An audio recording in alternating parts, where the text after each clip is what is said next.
मैं डॉक्टर संतोष कुमार। आप देख रहे हैं आजीवक फिलॉसफी चैनल। आज का विषय है स्वतंत्र दलित चिंतन की राहें। किसी भी समाज और उसकी व्यवस्था संचालन के लिए धार्मिक, सामाजिक, राजनीतिक चिंतन की जरूरत होती है और वह चिंतन यदि उसका स्वतंत्र नहीं है, मौलिक नहीं है और उसकी परंपरा से प्रेरित नहीं है तो उसे स्वतंत्र चिंतन नहीं कहा जा सकता। आयातित चिंतन से किसी भी समाज व्यवस्था का आज तक दुनिया में भला नहीं हुआ है। जो कौमें गुलाम रही हैं वह मुक्ति के लिए स्वतः ही आज़ादी का चिंतन विकसित करी हैं और उस चिंतन के द्वारा वह संघर्ष करी हैं। उस संघर्ष में युद्ध है, कुर्बानी है, शहादत है, सब कुछ है, लेकिन उसकी हानि और लाभ दोनों पक्ष का वह कौम जिम्मेदार भी है। भारतीय समाज व्यवस्था में दुनिया की तमाम व्यवस्थाएं, धर्म, नस्ल और संस्कृति के लोग विद्यमान हैं, लेकिन जो सबसे कमज़ोर माना जाता है, जिसे संविधान की भाषा में अनुसूचित जाति जनजाति कहा जाता है, ऐतिहासिक स्रोतों के आधार पर उसे भारतीय मूल नस्ल का माना जाता है और वह सदियों से विदेशी व्यवस्थाओं से लगातार संघर्ष करता है। उसके महापुरुष और जो योद्धा रहे हैं कुछ समय तक तो अपनी कौम की सेवा किए हैं, लेकिन कुछ समय बाद स्वतंत्र चिंतन के अभाव होने के कारण वह गफलत के शिकार हो गए। कहीं कोई धर्मांतरित होकर दूसरे धर्मों में चला गया है, तो कहीं कोई दूसरे की बातों में आके दूसरे की समाज व्यवस्थाओं में समाहित हो गया है। आधुनिक समय में स्वामी अच्युतानंद हरिहर और डॉक्टर धर्मवीर दो ऐसे महापुरुष हैं जिन्होंने अपने कौम का नेतृत्व किया। शुरुआती चिंतन और दर्शन की दृष्टि से देखें तो स्वामी अच्युतानंद हरिहर ब्राह्मणों की समाज व्यवस्था आर्य समाज की शाखा में कुछ समय तक तो चले, लेकिन जल्दी ही उन्हें आभास हो गया कि यह मेरी परंपरा और मेरी विचारधारा का चिंतन और दर्शन नहीं है। इसलिए उन्होंने अपनी जड़ों को तलाशना शुरू किया और उन जड़ों में मध्यकाल में सदगुरु रैदास और कबीर उनके अपने पुरखे मिले। उनके दर्शन से उन्होंने ऊर्जा ग्रहण करी और वह अंतिम समय तक उस चिंतन को विकसित करते रहे और आंदोलन के रूप में उसे एक अखिल भारतीय परिप्रेक्ष्य दिए। आदि हिंदू आंदोलन जो था उन्हीं के द्वारा स्थापित एक बहुयामी संगठन था, जिसके आलोक में आदि द्रविड़ आदि आंदोलन पंजाब में चला और यह इस पूरे देश में इससे प्रेरित होकर आंदोलन हुए। उसके बाद आते हैं डॉक्टर अंबेडकर। डॉक्टर अंबेडकर शुरुआती संघर्ष में जब नेतृत्व करते हैं तो वो अपने लोगों और उनकी दुखों और उनकी पीड़ा और समाज की जो सबसे बड़ी पीड़ा थी अछूतपन, उसके लिए उन्होंने संघर्ष किया और उसकी जड़ों का उन्होंने जान भी करी। लेकिन अंतिम समय में वह फिर गफलत के शिकार हो गए और दूसरे की समाज व्यवस्था, धर्म व्यवस्था में अपनी मुक्ति तलाशने लगे और इसलिए 1956 में उन्होंने धर्मांतरण कर लिया। इस धर्मांतरण का असर यह हुआ कि आज जो राजनीतिक चिंतन है दलित समाज का, वह बिल्कुल पतनशील हो चुका है, क्योंकि वह अपनी जड़ों से नहीं जुड़ पा रहा है। उसके सामने केवल बुद्ध और अंबेडकर का ही चिंतन है, जबकि उसको अपने ऐतिहासिक चिंतन को विकसित करना चाहिए था। आज से 27 वर्ष पहले आजीवक दार्शनिक डॉक्टर धर्मवीर ने इसका समाधान प्रस्तुत कर दिया था और चिंतन के रूप में उन्होंने यह कहा कि दलित चिंतन का जो विकास है वह अभिशप्त चिंतन है और उसे इतिहास चिंतन की ओर जाना है। इसी नाम से अपनी पुस्तक में उन्होंने जो अपनी विचारधारा प्रस्तुत करी है उसका प्रस्तुतिकरण मैं आज आप लोगों के समक्ष करूंगा। आप लोग गौर से देखेंगे और ध्यान देंगे तो बिल्कुल वह चीज़ें आप लोगों को समझ में आएंगी। इस आर्टिकल में मूलतः 7 उपविभाजन है।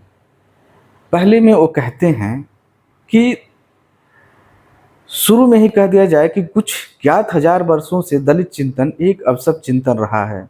साथ ही यह बात भी शुरू में ही कह देनी चाहिए कि अगला दलित चिंतन को स्वतंत्र मुक्त और इतिहास चिंतन की ओर जाना है, इसमें कोई संदेह न रह जाए। इसलिए व्याख्या में दलित चिंतन को अवसर चिंतन इस रूप में कहा जा रहा है कि यह ब्राह्मण के जिक्र से भरा हुआ है। इस पर यह बंधन है कि यह ब्राह्मण के विरोध के सिवा कुछ अन्य नहीं सोच पा रहा है। वास्तव में दलित चिंतन उस समय मुक्त, स्वतंत्र और वास्तविक होगा जिस समय उसके जिक्र में से ब्राह्मण का संदर्भ निकल जाएगा। वह दिन उसकी सच्ची स्वतंत्रता का दिन होगा।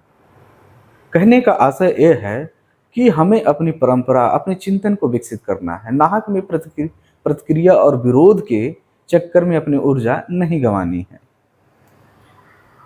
आगे आप देखेंगे कि जो बातें डॉक्टर धर्मवीर कहने जा रहे हैं वो बेहद गंभीर है। दलित चिंतन में कमी निरंतरता नहीं रही है, यानी जो चिंतन की राहें हैं उसमें कभी एक ऐतिहासिक निरंतरता नहीं रही है, कड़ियाँ टूटती रही हैं। इसलिए समस्या कभी कभी शुरुआत से ही आखिर तक ही बनी रहती है।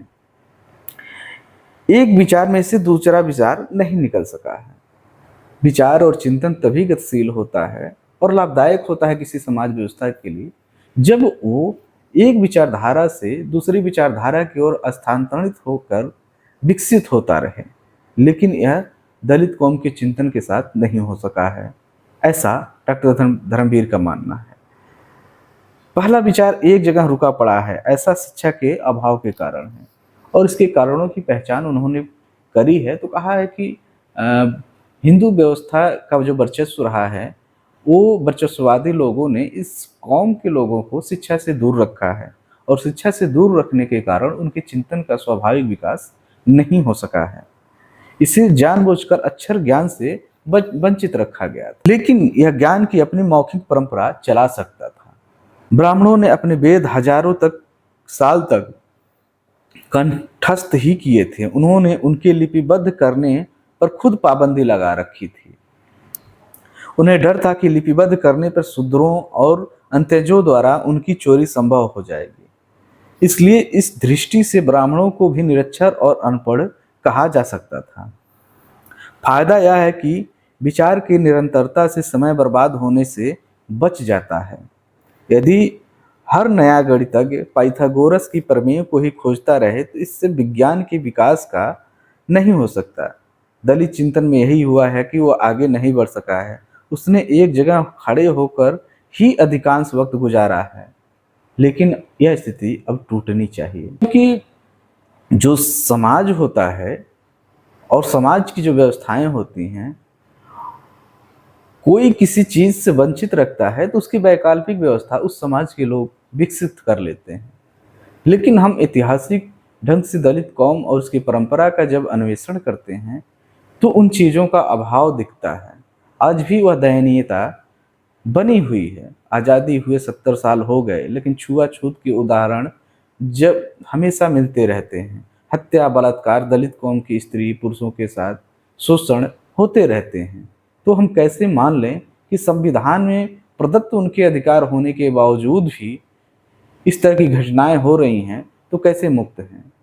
क्योंकि यह समाज आंतरिक रूप से कमजोर है। यदि यह समाज मजबूत होता चिंतन के रूप में तो वह इसका जवाब सीधे सीधे दे सकता था और शक्ति संतुलन जब बनता तब उसके शोषण रुक जाते, शोषक उससे डरता। डॉक्टर धर्मवीर आगे लिखते हैं कि एक जगह खड़े होने के कुछ फायदे हो सकते थे, लेकिन वे भी दलित कौम के हिस्से में नहीं आए हैं। वे फायदे तब होते जब कोई अपना अलग धर्म होता। बिल्कुल, यह गौर करने बातें हैं कि जिस समाज के पास अपना स्वतंत्र और मौलिक धर्म होता है वह एक जगह खड़ा भी रहे तब भी उसे उसके चिंतन का कोई नुकसान नहीं होता है। लेकिन दलित के पास वह चीज़ नहीं रही है। संसार की कई कौमें अपने अलग धर्म लेकर मजबूती से खड़ी हैं। उनकी संख्या छोटी हो सकती है, लेकिन उनकी अलग पहचान में कोई कमी नहीं है। उन कौमों ने यदि भूख दुख उठाए हैं तो अपने लिए उठाए हैं, जो उनके लिए एक गौरव की चीज है। लेकिन दलितों को यह भी मैसर नहीं हो सका है। ये बेमतलब और धर्मांतरण के कारण दूसरों के लिए भी पिटे हैं। लेकिन सच्चाई यह है कि किसी कौम के पास धर्म भी एक लंबी वैचारिक यात्रा के बाद आता है। दलित ने यह वैचारिक यात्रा कभी पूरी नहीं की। मुश्किल से वह समय अब आया है। धर्म की ताकत बहुत बड़ी ताकत है। आज हिंदुत्ववादी लोग धर्म की ताकत से ही सत्ता पे काबिज हैं और इतनी मजबूती के साथ काबिज हैं कि विपक्ष के लोग उन्हें हिला भी नहीं पा रहे हैं। उनके पास संस्कृति का एक पूरा पैकेज है और सांस्कृतिक आंदोलन के सामने कोई सांस्कृतिक विकल्प लेके आएगा तभी जनता उसके ओर जुड़ेगी। लेकिन ऐसा देखने में आया है कि किसी के पास नहीं है। और इन शक्तियों का मुकाबला करने के लिए केवल दलित कौम के पास एक अलग सांस्कृतिक और धार्मिक चेतना का और चिंतन का तत्व मौजूद है।